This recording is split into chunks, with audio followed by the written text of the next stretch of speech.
Everyone, I hope you all are fine.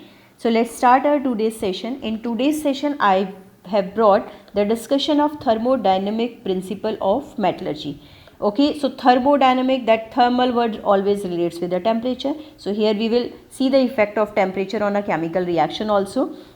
But you have to understand, in order that a change on reaction may be thermodynamically feasible. Thermodynamically feasible means the reaction will be spontaneous, and I have taught in 11th standard, when the value of delta G will be negative, then the reaction will be spontaneous. If delta G will be positive, then the reaction will be non-spontaneous, and if delta G is equal to 0, then that will be at the condition of equilibrium. So here you have to understand that delta G must have negative sign, that is there must be decrease in free energy, means delta G, free energy must decrease for a spontaneous reaction.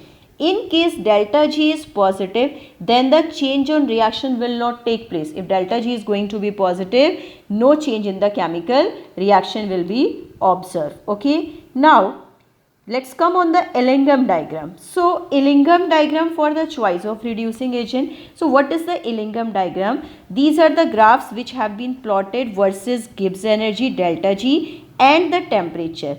And Illingham diagram helps to decide which specific reducing agent will be used to reduce a specific metal oxide. Okay. So, these are the graphs which represents the variation of standard free energy with temperature.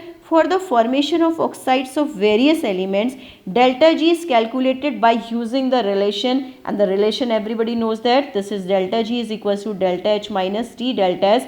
Here I am reminding you what is it is. This is a Gibbs-Helmholtz equation studied in 11th standard. So you see here, when we study about the delta G, then three conditions arises in front of us. If delta G value will be lesser than 0, means negative, reaction will be spontaneous. It may be equal to 0, that will be at equilibrium. If it is greater than 0, means that value will be positive and the reaction will be non-spontaneous. This you have to know. If we will see in the graph, if we plot a graph between delta G and temperature, this is a straight line, this shows the equilibrium condition, and below this condition delta G is negative. This means these are the conditions for the spontaneous term, and if delta G is going to be positive, above this line these are the conditions for non-spontaneous term. So you see here, let us consider if the reaction, suppose A plus B is converting into C, and for this condition delta G value is lesser than 0, means delta G is negative. So that shows that reaction will be spontaneous. If we will reverse this reaction, so that means just opposite conditions create, delta G will be the greater than 0 and the reaction will be non-spontaneous. Okay. Now you see here, I have picked here three metallic oxide representation from NCERT for you. If we plot a graph between delta G and T, so we get a three condition. One is for the silver oxide, second is for the mercuric oxide, and third is for the zinc oxide. You see here three temperatures I have shown here, T3, T2 and T1. T1 naturally will be the lesser one than the T2. Okay. Now you have to understand, if these oxides will decompose on heating, then what will happen? Okay. Now 2Ag2O, that will decompose into 4Ag plus O2. 2HGO, that will decompose into 2Hg plus O2, and ZNO will decompose into Zn plus O2. This decomposition you can do it yourself. So here you have to understand, with the help of this graph, if you will observe, these two decomposition are taking place on a less temperature, and this decomposition is taking place at the higher temperature. So here we can understand silver oxide and mercuric oxide, that will decompose at low temperature, but zinc oxide will decompose at high temperature. Here you have to understand, actually what happens in industries, to create a high temperature, that will be cost effective. Okay. So to reduce the expenses, means here I mean to say, to create a high temperature expenses will be the higher one. So it means we will have to reduce the expenses. It means we will not use a high temperature. So we will have to use the another thing to reduce that metallic oxide. So here we use the carbon to reduce zinc oxide. Okay, so that will help you to reduce zinc oxide to Zn plus CO. So carbon is the best reducing agent for the reduction of zinc oxide. Here you have to understand, and the reason for this, in case of zinc oxide, that takes place at high temperature, and high temperature that it needs a high expenses, while these metallic oxides are reducing at low temperature. So no reducing agent is to be required in that case. Okay, now let's see here. I have made one more thing for different cases of carbon, and in terms of reduction what happens. So this line, it represents the carbon converting into CO2, and this line representing into CO is converting into CO, and this line is showing that carbon is converting into CO. This you have to understand, and they play a very important role for the reduction. So you see here three conditions. If carbon is converting into CO, that shows that delta G is going to decrease, because I have mentioned here value is to be negative 1200, and this is reaching up to 0. That is going to be positive term, that you have to understand. And now if C is converting into CO, delta G is going to decrease. That means the reaction will be spontaneous. Okay, the second condition, if CO is converting into CO2, that means delta G is going to increase. That value is going to be the higher one, and the reaction will be non-spontaneous. And third one is, it is to be C is converting into CO2, then that becomes a condition for equilibrium. So for the slope you have to understand, if the slope is going to be downward, okay, delta G is going to decrease. You see here, dekho, listen, here I have showed here delta G is going to decrease, carbon is converting into CO, delta G is decreasing, reaction will be spontaneous. So whenever in the graph, if we are getting a slope downward, that means the reaction will be spontaneous. If we are getting a slope upward, the reaction will be non-spontaneous. These points you have to understand. Some more points I have written about Ellingham diagram, that also provides a very important information to us.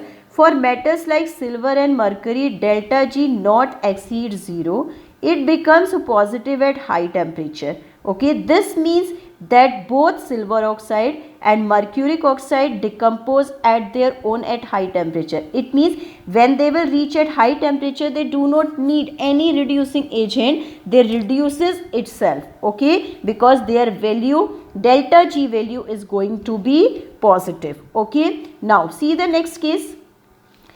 Any metal oxide with lower delta G is more stable than the metal oxide with higher delta G. They need reducing agent for their reduction. Okay, now the next is to be the curve for the formation of metal oxide always slopes upward. Okay, because delta G not increases with rise in temperature. Here I have made a graph for you that will help you to understand rest of the thing. And you see here the next point also. In some curves there is a sudden change in slopes. This happens at a melting point temperature of these. Okay, like this type of changes you will observe, sudden changes. So this is a melting point temperature, this represents. Okay, this happens at the melting point temperature of these oxide, where this is a large change in the magnitude of delta S. It shows there is a large change in entropy. Entropy, you know that this is the measurement of randomness of the gaseous molecule. If the measurement that will increase, okay, that means the entropy will also increases. So that is, it becomes highly negative. Consequently, delta G not becomes highly positive in that case. So you see here, I have made a graph that will help you to understand few points. So if you will see here, in this graph, this represents the delta G, and this is representing a different temperature, if you will see here. So here I am just telling to you on the basis of that concept. The metallic oxide, those are present on the bottom of the graph. These are most probably of reactive metal oxides, and they are very stable, and everybody knows that reactive metals, they have a great affinity with the oxygen, so they become more stable and they need a reducing agent for the reduction. I am reminding you once again, those metallic oxide which are present on the bottom of the graph, they are stable metallic oxide and they need a reducing agent for the reduction. And those metallic oxide, those are present on the top. Okay, so their delta G value is going to be 0 at higher temperature, so they do not need any reducing agent at high temperature for the reduction. They reduces itself at high temperature. As we talk about silver, so in case of silver, the value of delta G, if we talk about silver is to be here, delta G is going to be 0. It is going to be positive. It reduces itself. It doesn't need any reducing agent. Okay, so let's discuss one question with you. Now, decide out carbon and carbon monoxide which can act as a better reducing agent. So here, how can you decide which is a better reducing agent in terms of FeO? So you see here, three conditions again I have made for you. If delta G is going to be decreased, carbon will convert into CO. This is the condition for equilibrium, and this is the condition for delta G is going to be increased, then CO will convert into CO2. These reactions we have to understand. And this is the another line for FeO, and I have taught for you, in that case reaction will be spontaneous. In that case reaction will be non-spontaneous, but here we are talking about the reducing agent for the FeO. So here you have to understand the lower line can reduce the above one. Okay, so FeO is present here, so the lower line out of these three, which is this? This is CO. CO is converting into the CO2. So here you are having the best reducing agent for CO, that is to be of CO is the best reducing agent for iron oxide, and here CO will convert into CO2, that you have to know, and FeO will convert into free Fe. Okay, so in this way you have got what chemical reaction will also take place. Okay, I think you all have got it, the complete explanation about the Elenchum diagram. In our next session we will discuss some other problems related with the reducing agent also. That's all for today.